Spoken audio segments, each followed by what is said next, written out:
You might not think of it much anymore, but the railroad was one of history's biggest game changers. It allowed humans to travel great distances in a relatively short amount of time without staring at the back of a horse for days. Trains also changed the way we ate. Instead of just eating locally farmed victuals, the rails gave early foodies a thrill when it added the chill. The sprawling national rail system of early 20th century America laid the foundation for the distribution of food products over long distances. When we think about transportation, we just think about boxcars or cabooses or automobiles. And we have to remember it's not just about the technological history, it's about the cultural history of those items and their impact on society.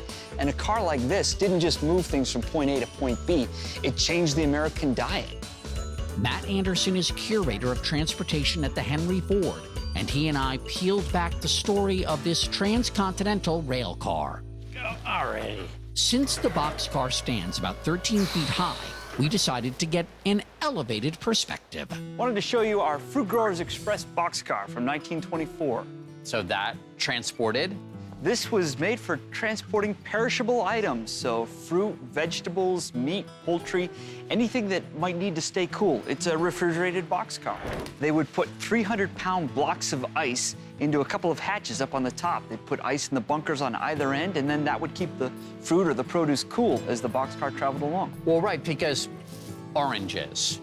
People in St. Louis like oranges, too. Oranges aren't grown in the state of Missouri.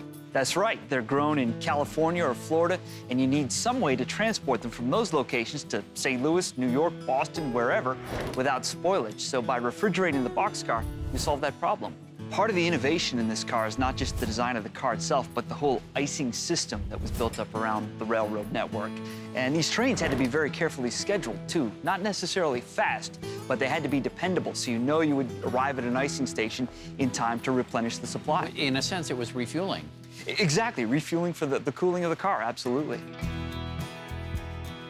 Give me a sense of the range of foods that would be transported in a boxcar like that. Just about anything you could imagine. So bananas, oranges, other citrus fruits, vegetables, cuts of meat, or even seafood could be transported in one of these cars. Really important. I mean, really, what we eat, it's a very big part of our lives. That's the real innovation here, revolutionizing our diets so we could have tasty, healthy meals.